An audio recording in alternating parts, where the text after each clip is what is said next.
fund manager, and he has been managing certain funds for us, which are like top quartile funds.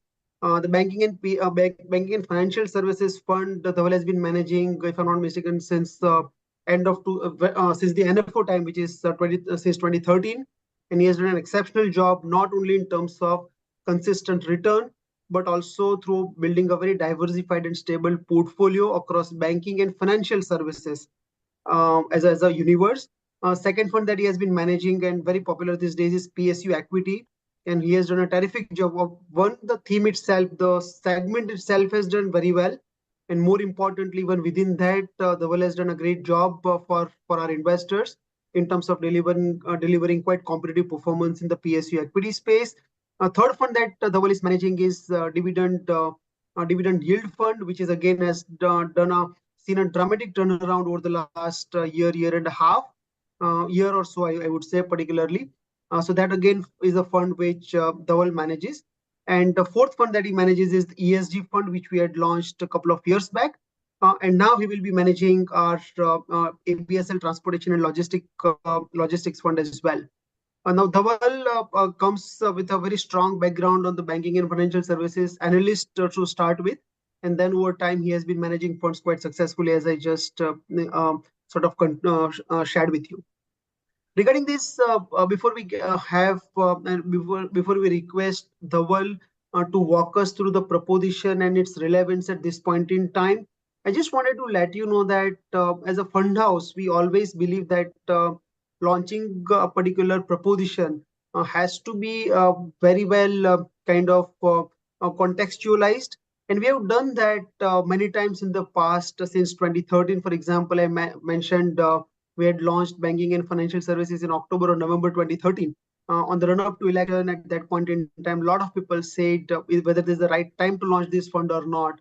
And this fund turned out to be extremely well timed on the hindsight, and we have done fairly well in that segment. Similarly, on the PSU equity fund that we had launched in late 2019, again, people said maybe we were just ahead by 2-3 months in that product proposition launch, but it has done extremely well with close to 39% CAGR over the last 3 years. Similarly, even pharma fund, we kind of almost could catch the near bottom of the pharma cycle. And many other funds, whether it's a multi-cap fund in the peak of COVID that we had launched, or some of the other propositions that we have launched, have been very well timed, mostly, I would say.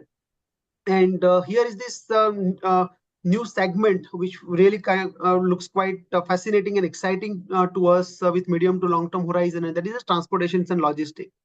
We all know that India, as a India growth story and the Amrit Kal that we have kind of entered into, holds a lot of promise for our investors and for all of us as citizens in many ways. And one of the segments which cannot not do well if you were to really benefit from the economic prospects of India, and that is this transportation and logistics as a segment. We have seen quite a few reforms unfold over the last few years in this segment. And as the economic prosperity grows, the entire consumption story of India, which is essentially AAA, with more products being available, affordability going up, and the aspirations of Indian consumers really going up, holds a lot of promises. So this product proposition, and Dhaval will walk us through in greater detail of what does it entail. But essentially, it kind of has opportunities across 5 different dimensions, whether it's railways, whether it's ports, whether it's roadways, whether it's shipping, or even the digital space for the logistics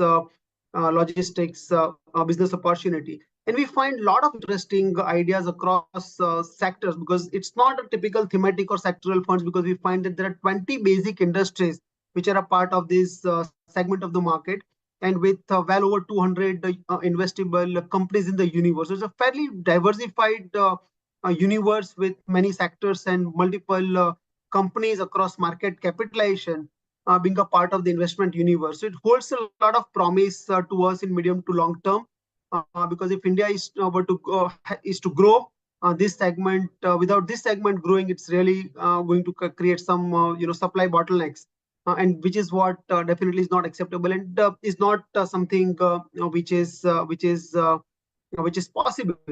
And therefore we think that it's a great segment to kind of have as a part of our portfolio. So without taking much time, let me invite Dhaval to share his views on this proposition and a little bit of contextualization given the current market condition. You may post your questions after about 25-30 minutes of the presentation. We look forward to answer any queries that you might have, particularly with this proposition in mind and any of the other funds that Dhaval I said is managing. So if you have any queries with respect to any of these elements, we'll be very happy to answer.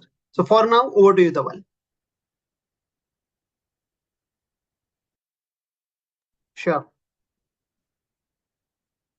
So by the time Dhaval puts up presentation on screen, let me also share with you that we have. Can you see have, sorry, yes, it's visible. It's visible. So Okay, since I was just sharing with people, most of our partners, most of you would know, but we have a senior colleague in investment join us over the last 1 week. I mean, just last week. His name is Haresh Krishnan, and he's the co-CIO and head of equities for us. He comes with a very rich background in the investment space. He joins us from Kotak Mutual Fund, and he has a very strong track record both in terms of managing money in the overseas as well as in India. He has managed funds both in the pure equity space as well as hybrid space, and we'll look forward to feature him to kind of let you know his views around investments and equity franchise for ABSL AMC in general over the next few weeks. But for now, let's have Dhaval share with us his views on this particular proposition. Dhaval, over to you. Thank you, Bhavdeep, for a brief introduction about me and about the fund. So I'm fairly delighted to talk to you guys about our latest NFO, which is ABSL Transportation and Logistics Fund. Very clearly, I think Bhavdeep has already peeped into a couple of data points, which I thought would be my introduction. But just to mention again, what we believe and what we generally hear from our sales team or people around is whether the transportation and logistics theme is only auto sector or auto ancillary. So one very important perspective we want to add and tell all our audience is that when we talk about transportation and logistics theme, it's a very broad theme which has humongous diversity when it comes to 20 basic industries, close to 200 companies from the listed space, and they are from various parts of the mobility sector. When I look at key themes, it's just not auto OEMs, the likes of passenger vehicle and two-wheeler companies, but it also includes hosts of auto ancillary companies, aviation, railway infrastructure, shipping, shipyards, logistics. Logistics itself has a fairly huge scope from a perspective which I'll cover in my presentation after a few slides. Includes ports, warehousing, supply chain companies, e-commerce plays. So all in all, what we're trying to say is that when you talk about transportation and logistics as a theme, it's a fairly largish theme and not just auto or auto ancillaries, or not just remaining to automobile sector. So, and what I personally believe is that it's a great theme for all our investors to capitalize on the future growth of the country's economy. And I believe it's done well as a segment or an index versus fairly diversified Nifty 50 or Nifty 500 indices in the last few years. And we believe that investors should participate in the strong outperformance because we believe it can, this can sustain over the next few years. So I hope, Bhavdeep, you're able to see the presentation. So yes, it's very much visible. Yeah. Yeah. So as I've already spoken about these key themes within transportation and logistics sector, let us just look at the price performance of the index. Generally, we believe investors do get excited whether they can make bigger money out of investing into such a thematic fund. So as I've already spoken, 200 odd companies as a part of the listed universe space, because it's a smaller sector versus say a Nifty 50 composition, the correlation between Nifty 50 returns versus say a NSE transportation logistics is low. and outperformance in the last few years or since the index has been seen is fairly strong. Means it's almost delivered 300 basis points on a KGAR basis, higher returns in the last 17, 18 years. Somebody would have invested close to 1,000 rupees in 2005 in Nifty Transportation and Logistics Index. Our fund would have actually made close to 19,240 rupees versus say Nifty 50 at 11,700 or similar number from Nifty 500 index as well. So fairly important. You see a big bulge of re-rating or outperformance in the last few years. And we believe because of the broadening of the horizon from auto to more transportation and logistics, this is what has driven the outperformance, and that continues in the long run. Very clearly, a lot of people have this apprehension, and we also keep debating that auto or auto ancillary sector has largely been fairly cyclical, and which is in my view fairly true. But with the parts of logistics getting added and many auto ancillary companies which have become more not just local players, but they've transformed themselves from local to national and national to global players, has led to this being a more structural story for India.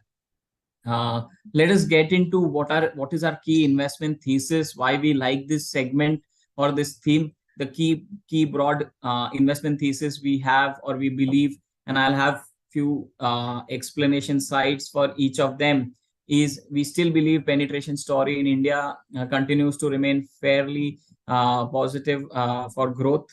As we believe the affordability, improving income, and aspirations, the 3 A's which Bhavdeep was also talking about, remains one of the important point with respect to auto or consumption of automobiles in the country, and therefore maybe one would expect the growth rates in the sector to continue.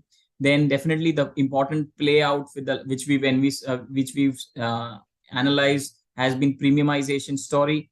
Then there is always a debate when one looks at moving from an ICE car to an EV car. How will that transition be, and how will the stock price performances will be?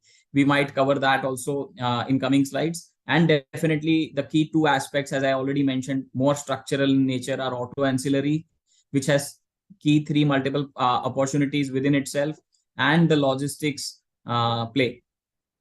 So to begin with, very clearly, even today, after close to a very strong two-wheeler market growth in India between 2000 to 2018-19, and when we are in 2023, and we've seen a 4 years of sluggish growth, the penetration levels of two-wheelers in India compared to most of the Southeast Asian countries is still low at 12% say versus many countries like Indonesia, Thailand, and Vietnam, which are running at 22 to 30% levels. Even on the right hand side, if one has to look at passenger vehicle cars, we have close to 30 cars for every 1,000 people in the country, whereas China is close to 200 plus.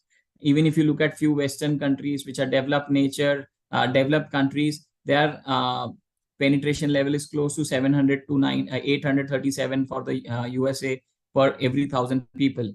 Now, if you look at, definitely most of the people have a question that this is penetration data, but you need to understand whether people are having enough income to afford to buy a passenger vehicle car. So very clearly, I'm talking about, I'm going to come about the same subject, but very importantly, where we are today, incidentally, China was at the same place 20 years back. So China had a similar number when it came to passenger vehicle penetration. And from there, it has reached over 200 cars per 1,000 people. So maybe what we look at, and a few industry data suggest, is that India could look at number like 175 by 2040 in terms of passenger vehicle car per 1,000 people. Now, when I talk about India, it's many markets within country India.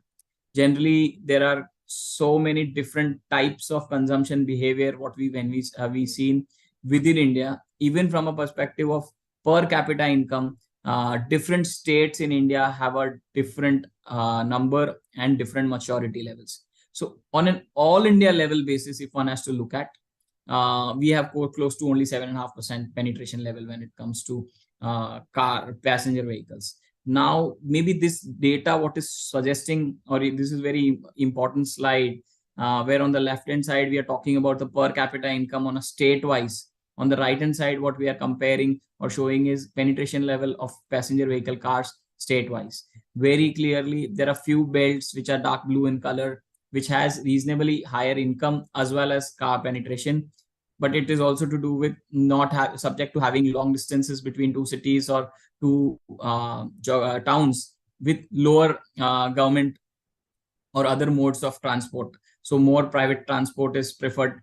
So definitely what we are saying out of here is that there is huge scope and there are many markets within one country. If I have to talk about income, and that is the major important point when it comes to any consumption driven growth rates. So today, if I have to look at the data which we have seen, India has a very high base at $0 to $5,000 per capita income of the total population. Close to 40% of our population lies there. And whereas we look at $5,000 to $10,000 or $10,000 to $35,000 is the 60% population which resides there. If you look at next 5 to 7 years time frame, which is 2031, what we believe a lot of transition will happen from current average close to $2,200 per capita income to more than a $3,500-4,000, but a bulk of it would shift upwards towards $10,000 per capita income and above. And that is when you see a very high growth happening in passenger vehicle car. So even if I have to look at affordability, there is a lot of challenge one asks that in the last few years, especially post BS6 norms in the auto companies, auto vehicle prices went up, both two-wheeler and passenger vehicle or across the value chain. And even income level had impact because slowdown in the economy, GST implementations, COVID related issues, and the rural income suffered. And what we've seen is that since 2017, 18, 19, we've not seen actual volume growth in the two-wheeler space, which is very closely linked with the rural India growth in India. So very clearly, a point we're trying to say is the income shift which will happen over the next few years, affordability would come back for the entry-level two-wheelers and hatchback cars. The second important thing is the more and more people are going to go onto a higher income, which is what I am talking about, is more than $5,000 to $35,000, which is going to be close to 75% population in next 6-7 years. You would see materially higher premiumization happening across all two-wheeler passenger vehicle consumptions going in the years to come. So what we see is in the last few years, there has been some hike in industry's average selling price, though the volume growth has suffered to an extent in the car space. Very clearly, it is also showing that premiumization is already getting visible. Now, maybe I'll share a few more data points here that what we look at, what do we mean by premiumization or what type of data we are looking at. So if you look at last few years, from close to 40% of passenger vehicles having entry-level cars or hatchbacks, that share of sale has now reduced to close to 20%. Now, if one has to look at, and definitely premium cars or sedans or SUVs come at a very higher cost compared to entry-level cars or hatchbacks. So very clearly, there is a shift, customer shift, preference shift from customers for SUVs and premium compact sedans. Even if I have to look at few data points which comes to understanding of entry-level car plus the kit values which are part of these passenger vehicle cars, on the left-hand side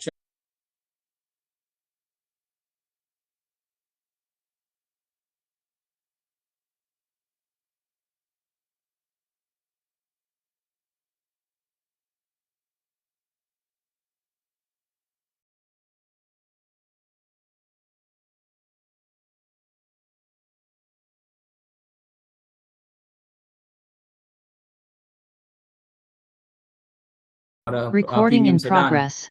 the increase of sunroof is fairly high. You look at the sunroof as a percentage, as one of the premium feature, is close to 25% today. Of out of every car sold, there is 25% of cars having sunroof, and this number we believe could go to 40% in next 3 to 4 years time. Similarly, if you talk about LED lighting, automatic transmission cars, or alloy wheels, or connected features, most of the number trends are looking upwards. When I talk about affordability or aspiration, the AAAs, if one in about this word, very clearly you can look at the bottom two charts or as well, which talks about how the more cars are getting sold in top variant versus the base variant. Even if I have to look at only content pricing, the left chart, what it suggests, what we look at today, when if you are a buyer of an hatchback today at today's prices, this is March 23 data, a wiring harness would be an cost of X in a hatchback, but it goes up to 1.5x when it comes to an SUV. Similarly, bumpers, door panel, or instrument panels, or even mirrors for that matter, the price or content value keeps going up.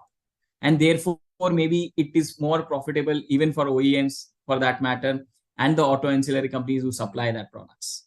So then our next point or key question, which has been one of the important ones industry-wide as well as globally, is how will this sector look like once EVs become part and parcel of OEMs, or EVs would be the way to go in future.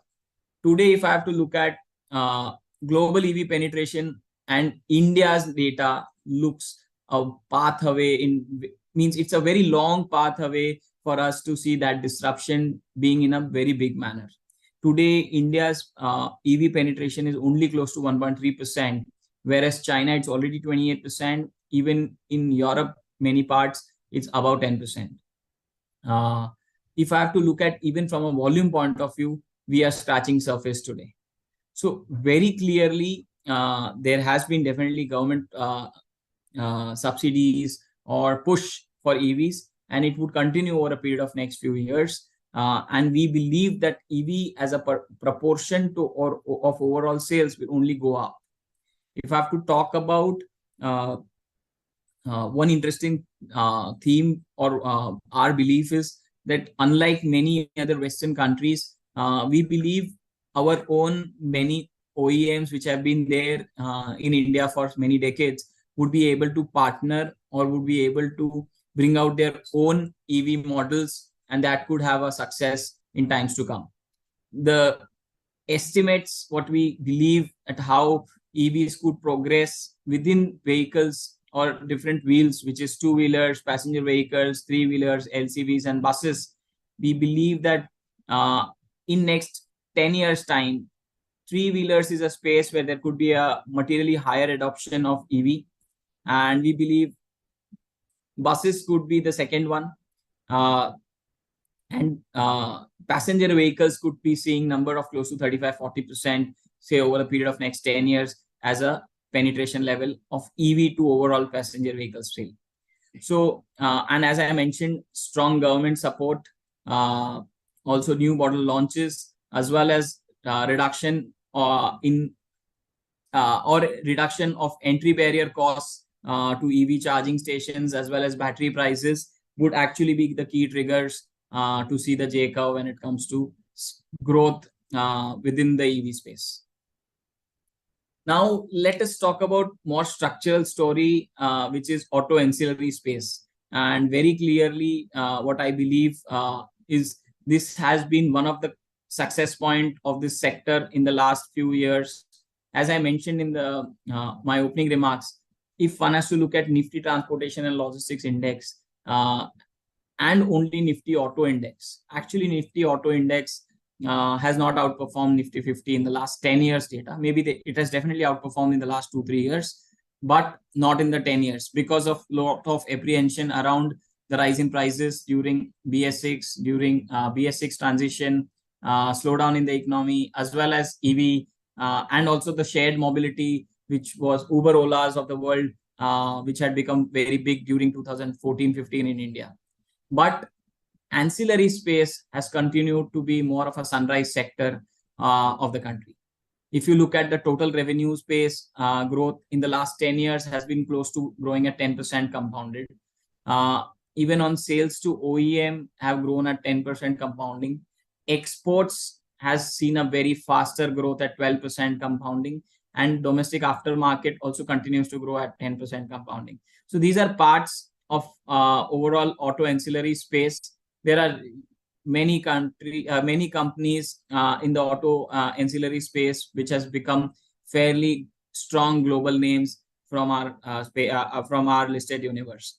So if you have to look at 3 key reasons to look at auto ancillary sector is very good product diversification with a very strong joint venture partnership with global partners, which helps them product development, especially in battery management systems, electronic control units, and bringing humongous diversification and synergy.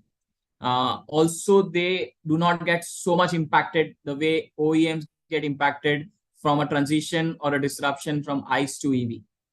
And they've been able to transform themselves to provide enough content even into an EV.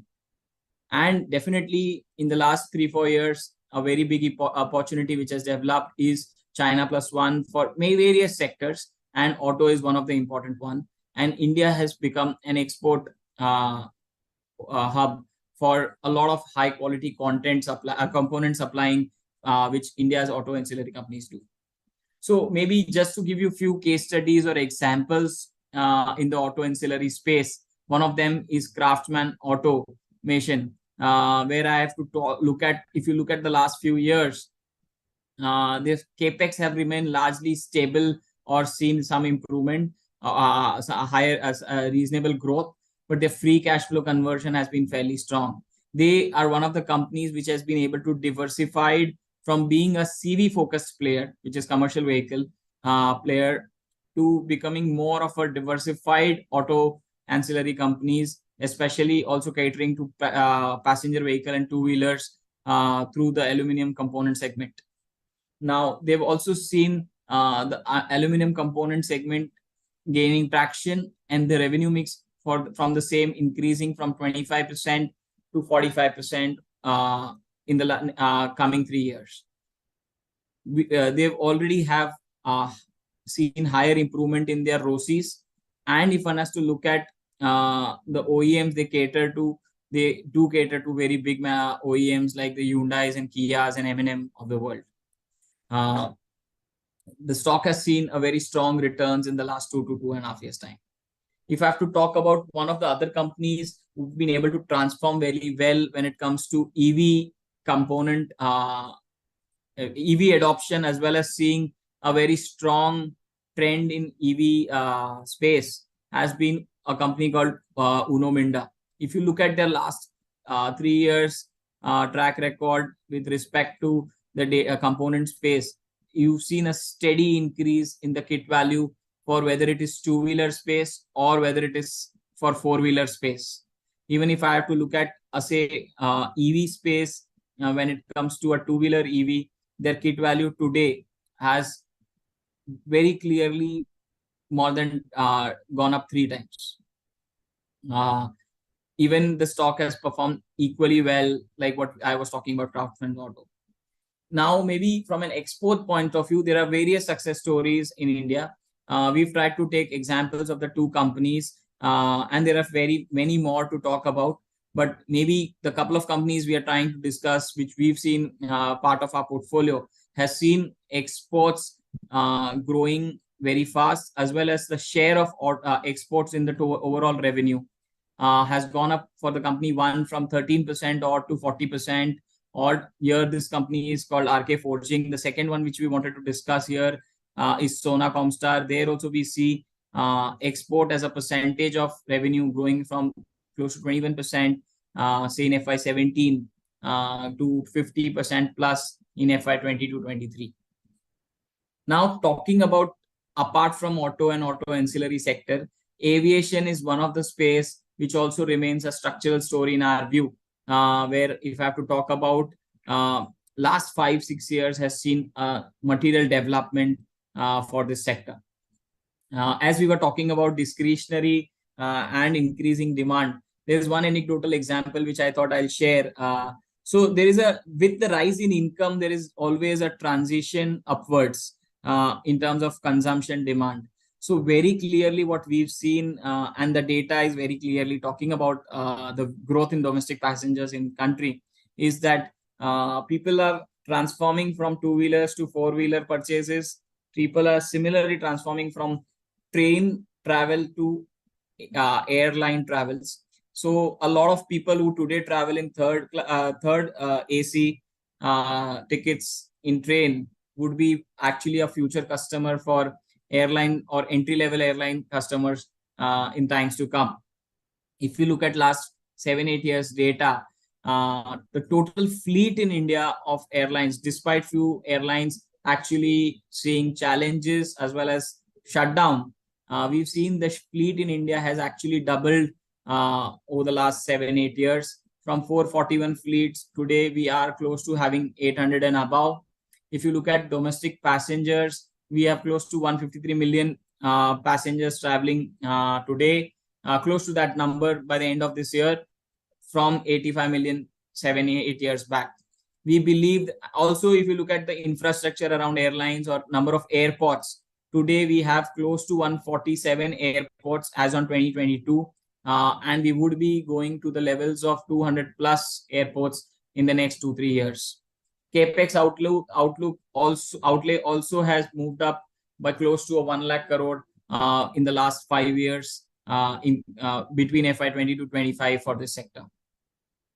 If I have to talk about from a space of companies within this space or the companies we might like, there comes out only one name largely, and that is how the market share gains also are. As I mentioned, there has been difficulties for quite a few reasons for a lot of incumbents in this space, but Indigo is one of the companies when one should look at that their market share has gone up from 34% to 57% today. And today, after a long period, India has become more of a duopoly, where Indigo, which is one of the companies, and Tata's, including the Air India, have close to, these are the two players which has bulk of the market share when it comes to aviation in India. So we believe this sector continues to grow, and we would see more diversity again in times to come when it comes to more airline companies in India, but very clearly very high growth to continue in this space. Now coming to the other important part of this fund is logistics sector. Very clearly, what we believe is this is a very key high growth sector and continues to remain having a very similar thematics which we like, whether it is rise of income, whether it be from more unorganized to organized. Many of these key arguments remain true for logistics sector. But before moving on to logistics sector in detail, maybe I wanted to explain or tell you about logistics sector maybe in 3 parts, the way we look at it. Today we look at it, or we try to break logistics sector because it's a very large sector into 3 parts. One is which is B2B, business to the wholesale more player, B2B players. Then there is a global trade is the second part, and B2C is the third part, where maybe people like us know about many of these companies. So very clearly, when one talks about B2B, the entire gamut of ports, rail infra, supply chain, warehousing comes into play. When one looks at global trade, there would be few companies, few segments, but mostly it is global freight services. And B2C is where the entire e-commerce plays, companies like Zomato, Delivery, or for that matter, some portions of companies like Blue Dart or TCI Express comes into play. So very clearly, logistics is a bigger sector. Few policies from the government of India over the last few years has further helped to enhance the scope. One of them being Gati Shakti, the Pradhan Mantri Gati Shakti National Master Plan, which is aimed to improve infrastructure in India with perspective of holistic growth. Definitely, the capital outlay is huge, but very clearly, what used to be the issue earlier was that there used to be roadways, then was not having an interconnected railways or a port connection for transportation of goods. With Gati Shakti, what one can understand very clearly is there is a all to tell you very clearly the importance of this as a Pradhan Mantri Gati Shakti Yojana. There are close to 68 ministries which are working under this master plan. So it's definitely a big revolution in my view for this sector. And if one looks at, there are 7 pillars: roadways, railways, airports, ports, mass transport, waterways, and logistic infrastructure, which comes part of the entire Gati Shakti program. So I think this remains one of the key area. If I have to look at few numbers in the this space today, the way we look at India versus say a China or a US, we are very low when it comes to penetration levels. That's been the story where we always talk about penetration levels so that people understand the addressable market or the size or potential of growth.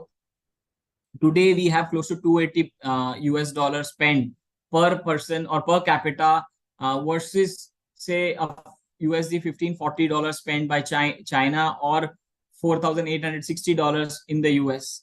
Very clearly, we need to understand we today inefficient because of not having enough infrastructure for having lower logistics costs as a percentage of GDP and therefore improve per capita logistics spend. Maybe just to give you a simple example here, which my analyst was trying to explain it to people like us, was very clearly talking about, say, if I have to parcel something from a city like Mumbai to either a Pune or a Delhi or a Ahmedabad, today it costs close to 700 rupees to 1000 rupees, and it takes some time of a 24 hours to 48 hours. Similarly, if I have to get this cost lower because of efficiency and progress of this Gati Shakti Yojana scheme, very clearly, if the cost comes down, there could be higher number of parcels or inculcations of higher spend from a logistics point of view from an individual. So that will drive maybe higher per capita growth from a logistics sector point of view. And that would be important runway for growth. Also, to understand this sector is a very capital heavy sector. It needs a higher capital allocation and it takes time to make money or make revenues and profits out of it. If we took an anecdotal example, there are close to 11 odd companies which are part of listed space in logistics space over the last 5 years. We've not taken example from a recently listed companies, but from the 11 odd companies, what we've seen is the revenue growth and the profit growth of these companies has been close to 11-12% CAGR for the last 5 years. But the capital outlay or capital gross block addition, if one has to understand, has gone up close to 23%. Definitely, it's driven by one of the key large players of port sector, but still the capital outlay or gross block addition has been very strong in the last 5 years. So what we believe, this will yield more profits and more revenues in times to come, and the growth would go up further. Even if I have to look at, say, the size of trucks in India today is close to 24 to 32 tons, whereas similar number in China and US is doubled. If you look at the distance traveled by trucks in India is close to 325 kilometers per day, whereas it is similar numbers are more than 400 in China and more than 500 in the US. So that is the differentiation when it comes to the infrastructure. What I'm talking about is needed to and the government policies to augment higher growth for this sector. If I have to talk about the other things within the logistics sector, one important thing is talking about rail infrastructure, especially the dedicated freight corridor. I'm sure a lot of people would have heard about this word many times in many presentations from people like us, whether in infra or whether in any type of economic growth presentations. But very clearly, it has a very big importance from this fund point of view or this theme point of view. Today, when I look at DFC, pre-DFC and post-DFC comparison, in India, the trains, especially the goods train, used to operate at 25 to 30 kilometers per hour few years back. And now it operates close to 75 kilometers per hour. Again, understand this is way lower speed, even after DFCs, compared to the global countries. But if I have to just give an example, say somebody had to move from Gujarat, say a Mundra port, to all the way to right on the Dadri, which is ahead of Delhi. It used to take close to 72 hours earlier. Now the efficiency levels have improved, or after the rollout of dedicated freight corridor, it would improve to 27 hours versus 72 hours in the past. So that is going to multiply transportation of goods and therefore improve GDP growth as well as outlook on this sector. Maybe examples of ports in India. Very clearly, this sector has seen a humongous privatization in the last 20 odd years. If I have to look at the major ports in India or the minor ports, the right-hand side chart, in India, the minor ports in the last 20 years have seen growth, or the cargo handled by them grow from 96 million tons to 650 million tons. Whereas from major ports, which are more government owned, the likes of JNPT or Calcutta ports, or Chennai port, they have seen growth from 256 million tons to 784 million tons. So one has seen a growth of 10% CAGR after privatization, and the government ones or the older ones, the major ports, have seen growth of 5% CAGR over the last 21 years. So very clearly what we are saying is efficiency gains from the similar ports and the help of privatization. We believe this would continue in future and could be one of the important themes for the logistics sector. In the B2C part of the logistics, as I was explaining, the B2B I've already covered. From the B2C part, fairly interesting and important. Again, today where we are is where China was some 12 years back. If you look at today, India sees, as per the data of 2021 from one of the companies, DRHP data we talk about, is in India today sees 270 odd crores or 2.7 billion parcels, whereas the same was the number for China in 2010. If you look at China today is doing 83 billion parcels a day. That a year, sorry. So that is the magnitude what could see. Today we have close to 2 parcels per person and 7.3 million parcels per day as a country. This number can see a huge growth, close to 20% plus growth in times to come, from a perspective of population and the B2C logistics space growth one can look at. So maybe just to end the theme here or conclude the key points again, what we would like to conclude and then talk about the fund, our fund. So transportation and logistics theme, we believe the high income, improving per capita income will continue to boost discretionary spend, which will positively impact auto sector. Second is importantly, the premiumization at play, also increasing income and improving affordability will continue to see rise in premiumization. Third, importantly, we are seeing a lot of auto ancillary companies having higher content per vehicle, improving R&D efforts, JVs with the global peers, helping them higher growth, making India as a more of an export hub from an auto ancillary point of view.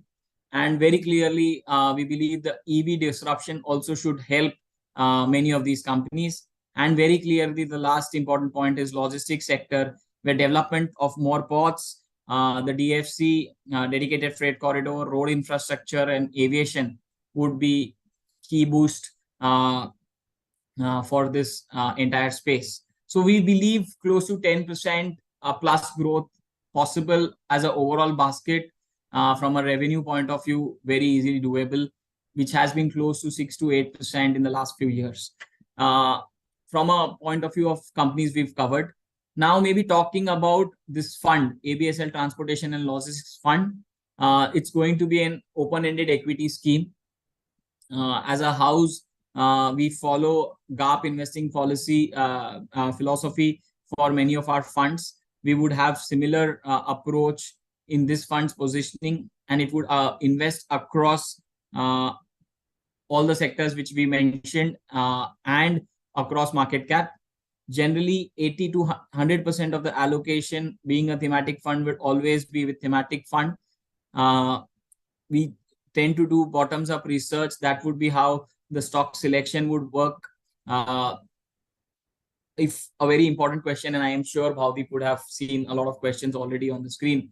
Very clearly, if you have a view of more than 3 years, it's definitely a suitable product. And in my view, a very important part one should have as a part of portfolio of thematic portfolio in the mutual fund space. As we've already spoken, it has fairly diversified portfolio benefiting from the growth of Indian economy. Very clearly, localization to hyper localization to national to international level. We have companies which cater to both India as well as globe, and we have OEMs which are not just a very good product maker from an India point of view, but are even good at exporting, or there are huge export outlook also, which improves because of auto and auto ancillary sectors. Very clearly, the few components of the sector, which is auto, especially remains fairly cyclical. But there are structural elements like logistics and ancillary sectors of auto, which remains more structural growth compared to the pure OEMs. Again, as I mentioned, this gives you a good mix of the entire length and breadth of the country. There are markets within markets, and it's a fairly diversified between many different sectors or sub-themes within the transportation and logistic themes. So all in all, I've already spoken, we've seen close to 200 odd listed universe. They are broken up into segments like auto components, logistics solution provider, castings, tires and rubber products, road assets, abrasives, definitely passenger cars and utility vehicles companies, shipping companies, tour and travel related services companies. So there are various number of companies or parts to this sector. Therefore, we keep talking that this is more of a diversified transportation theme. If I have to talk about the benchmark of this fund, also very important, close to 50% is auto weight in that benchmark, 57%. Whereas, so unlike everybody's view or a myth which people have that it would be a pure dominant auto OEM play, but it is not a pure dominant auto OEM play, but more of auto ancillary as well as logistics and other parts also. So very clearly, again, from a market cap orientation, it has close to 50% plus weights in large cap stocks and close to similar weight in the mid cap and the small cap space as well. If I have to now talk about valuations, very clearly, what we've done is we've tried to show, because they are varied players between two-wheelers, passenger cars, CVs, tractors and buses, as well as ancillary also has so many components. We've tried to showcase data excluding few exceptionals. If you look at automobiles price to earning or price to book data, today the valuation seems to be still around average numbers for automobiles, because as I mentioned, for the last few years between 2015 to 20, they did see an underperformance. And definitely there is a company called Tata Motors, which has a huge global operation, which is fairly cyclical in nature and had different challenges in the past. Even from an auto ancillary point of view, even today, the valuations remain fairly comforting. They're around average or above average, but still remain comforting with respect to markets and with respect to the growth rates we've seen in these companies. Even from an logistics space, the valuation seems to be fairly around average from a price to earning point of view. But yes, as we discussed, there are very few companies today. We are seeing many private companies which are going to list in this space, say over the next few years. There has been recent listings also in the last 12 to 18 months in this space. And I believe that would be one of the ways, this fund would be one of the ways where you would see entry of new companies within logistics and infra space. So very clearly here, maybe Bhavdeep, if you want, we can open the floor for question and answer.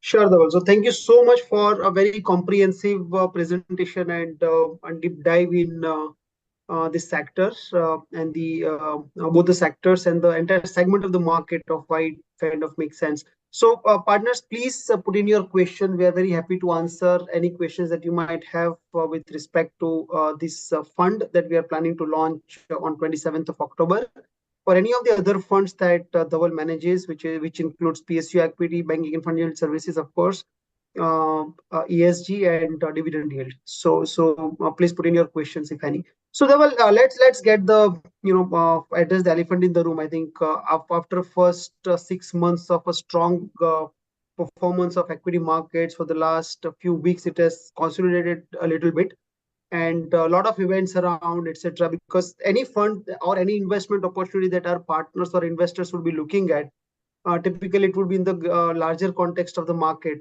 So if you can just help all of us understand what's your take on the valuations in general, and valuations for this particular segment of the market in particular, because while you covered that in the last couple of slides, both for transportation and logistics, what is PE and PB long-term trend and where we are right now. But just to kind of give a very dispassionate sort of view to our partners of what really makes sense and what are the kind of risk return, one is return opportunities and also the risks involved while investing at this point in time. And Joseph, if you can take the presentation off, I think now we are done with that. Yeah. Yes, Dhaval. So very clearly, a pertinent question always remains, why now when it comes to thematic funds? And many a times, as you already made a comment, we as a house have a whole set of thematic funds already in and they're doing fairly well when it comes to, say, the banking fund which I manage, or say a PSU equity fund, or a digital India fund, or a Gen Next fund. I think we have products across the space. So definitely there is a difficulty when we try to do an NFO for a fund when markets have already seen a very sharp jump in the last 6 months. So maybe I'm trying to answer both your questions. So there could be near-term concerns. We see there has been a stagnation in the market for the last month and a half, or some bit of consolidation. It may continue. Therefore, it is an opportune time in our view where you should look at investing again, if at all you are waiting for a reasonable entry point. Point number one. Point number two, if I have given an horizon which could be 3 years and longer, I do not have any concerns with respect to timing. Why now? Investing, say, in transportation and logistics as a theme. Second, so I read few questions and maybe they are similar to this, either from Sujay or say a Prabhakar from our audience.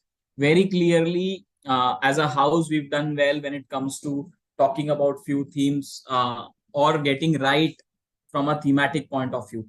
Definitely, we would have some misses as well. But what we do believe that this theme, which is transportation and logistics, or more broad diversified theme of entire mobility sector, we believe can do well in next few years.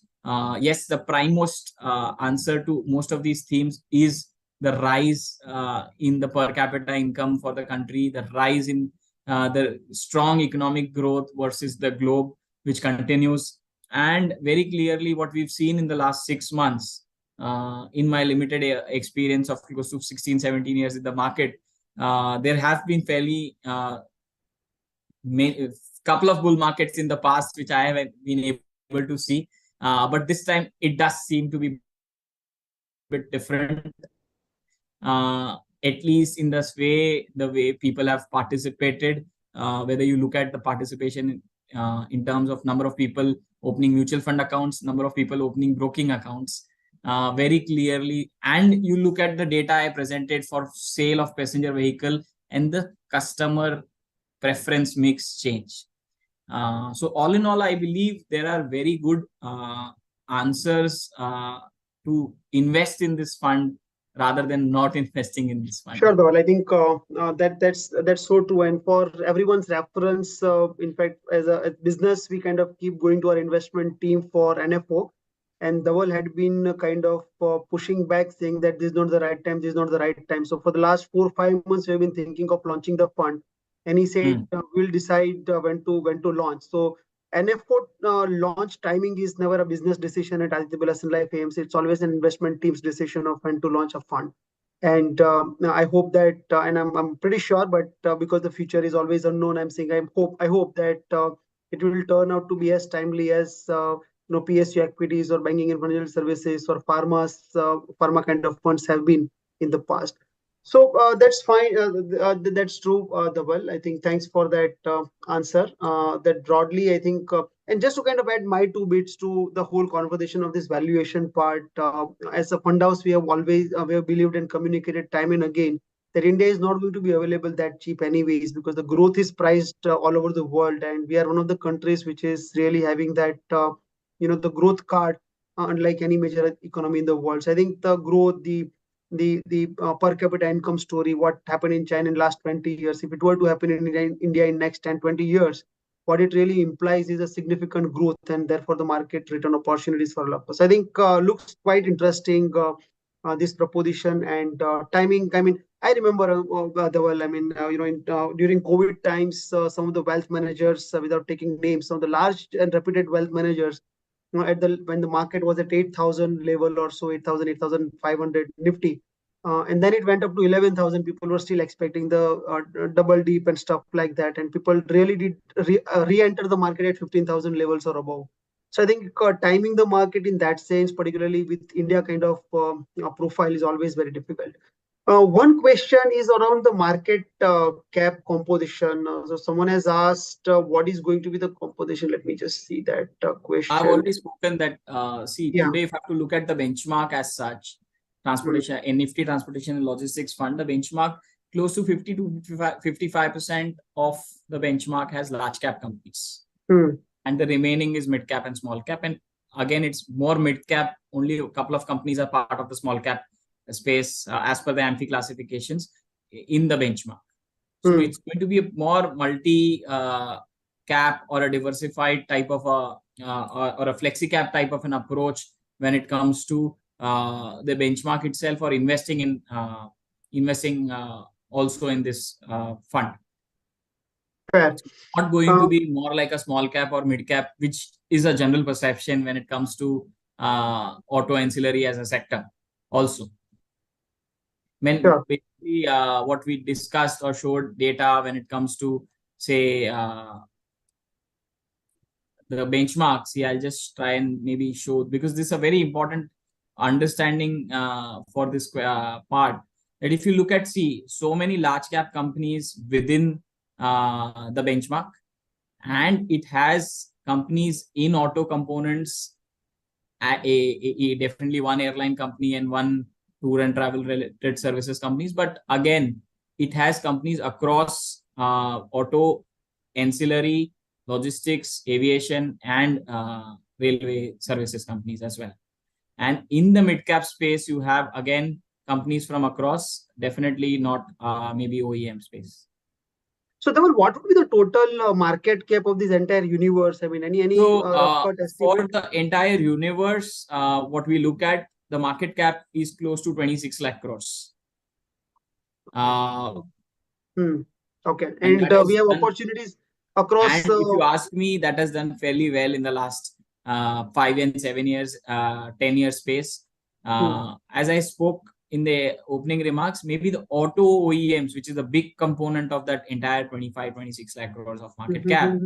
I'm talking about auto and ancillaries. the logistics space market cap today from the listed company's point of view is close to 2.5 lakh crores. So maybe you put all together would be 27.5 to 28 That's a and a half fairly large market opportunity to market kind cap opportunity, of. and it has been growing fairly fast in the last few years. So I do understand that some one odd question I read is whether this is a fund which many of our peer competition funds would already have, and whether it is required. But I could only tell you is that we still believe that the story continues, and the next few years you could actually capture the faster growth many segments within this theme would have. So therefore, it is better to own a direct thematic fund of the same. Fair. So I think one of the reasons why our partners or investors would look at or do look at any thematic fund for that matter is with an intent to outperform the broad market. So, I mean, if otherwise BSE 500 is always an opportunity or Nifty is always an opportunity. So, why to invest in thematic is because they want to see some outsized return, and therefore the timing becomes a bit critical. So, one of the questions that I saw was from our partner saying, given the Israel kind of situation, I mean, what do you think? Do you think it's going to kind of impact? Neeraj Shah is asking, is this a great time to enter in this due to war situation? So I mean, anyways, we spoke about timing, but still, if you want to just touch upon So this. generally, the data suggests that if you invest around the such events, and definitely we never have an answer whether how long these type of events lasts or the what type of investments lasts. In the near term, it would have a really challenging time, and therefore it's a good opportunity for you to do new investments into equities as well as to thematic funds. So had we invested and after 3 months, if there is a war, then it's a more of a challenging time rather than investing now when the war or such an event is already there. Sure. And in terms of your deployment strategy, how much time you think you will take to kind of deploy the funds? We'll be closing this NFO on 10th of November. Yeah, so what is within the next month would be a reasonable time frame. So large part of the investments will happen 1 month from the closure of NFO. Okay. Okay. Someone has also asked, what is your view on PSU theme henceforth? So I think that segment is kind of catching a lot of attention these days, PSU, because of its performance in recent past. In fact, 3-year CAGR of our own fund is 39%, which is like very, very impressive. What do you think is the outlook of that, Dhaval? So basically, it's a very important question that people ask me, and I'm sure people would ask me more about is whether one should look at this fund about PSU equity fund or say even a banking and financial services fund. So I'm maybe putting question which somebody is not asked, but very clearly it also depends where you are investing and for how long you are investing. That's point number one. PSU play is more cyclical and tactical in nature today compared to the structural elements which transportation as a theme has. Also, same holds true for banking and financial services. So maybe from a theme investing point of view, we would always love to do invest into companies which are more B2C in nature than B2B in nature. And as we were discussing, maybe the entire auto components, auto ancillary companies, as well as large part of few parts of logistics companies would be more B2C in nature. So they would command higher premium, higher multiples. Again, PSU as a space when we came out 3 years back was a good story then compared to what it is now. So PSU story then was of a depressed valuation, stronger balance sheets after long periods of time, debt improvement or balance sheet improvements, and almost a decadal underperformance versus broader markets way back 2020 times, which is not the case today, very clearly. So maybe a simple answer is in a PSU fund today, what the way we run the strategy is we have a 50-50 approach between higher cyclical companies and more utilities type of companies. We have close to 4.5% of dividend in that entire fund.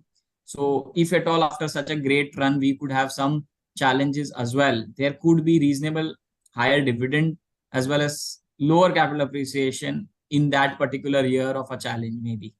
So Yep. between the two themes, I would say prefer transportation and logistics theme from a 3-year plus horizon.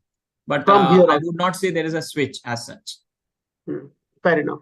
And let me just ask you a little tricky or difficult question. I mean, since you mentioned that you like B2C over B2B, then would you put GenNext over this, because GenNext is all B2C?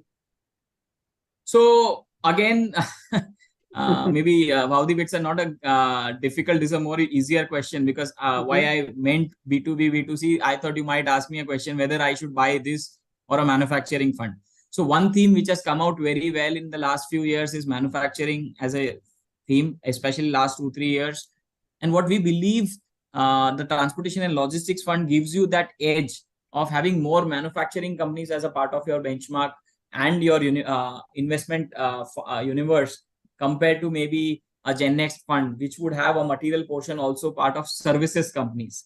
Okay. So I'm not saying we can't invest into services, but the auto ancillary as well as the logistics, most of them are capex heavy and more of a manufacturing companies, smaller segments of services companies. And so we get to benefit out of that. The another thing is in the GenNext and this, it's a trickier question because I believe many number of parts of GenNext are structural in nature. So that could be a 5-year, 10-year, 15-year theme as well to play and own. Whereas in transportation and logistics theme, there is a definite component which is more of a 50-50 in our view, which could be more cyclical and more structural. So there is a propensity to make higher returns when you get right the cyclicality.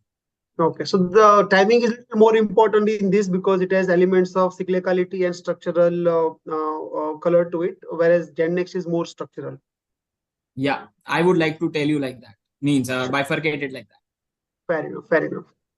Okay, so I think you are so right. Last 10, 20 years have been more of consumption. India is all about that. And now with a lot of reforms, maybe the supply side of it, not only the demand side, which has been great any which ways for so many years now, but even the supply side will join the party, and hopefully the players, the companies, manufacturing companies which are benefiting or creating that supply side products will also benefit at the margin. Fair enough. I think we have overshot by about 10 minutes. But any concluding remarks you would say? I mean, I think most of the things we have kind of covered in terms of timing, why now, the USP.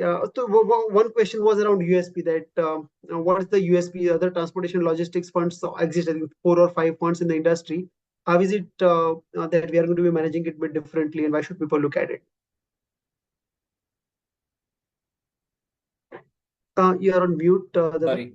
I think from a USP point of view, as I mentioned, we have a background of doing, means as you mentioned, right, we've tried to come out with products which is more thematic funds, largely try to get right times, right timing, though it's fairly difficult task, but also to try to get you themes which could have material benefits in the medium term, which is 3 to 5 years time from an investor point of view.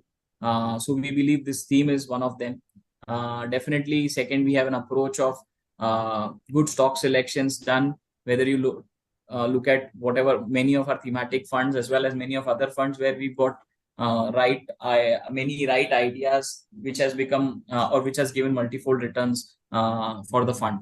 So maybe that would be key USPs or key differentiating parts for say our fund versus most of our peers. More importantly, it's to do with investing into right themes. We believe transportation and logistics remain one of them. Okay, fair enough.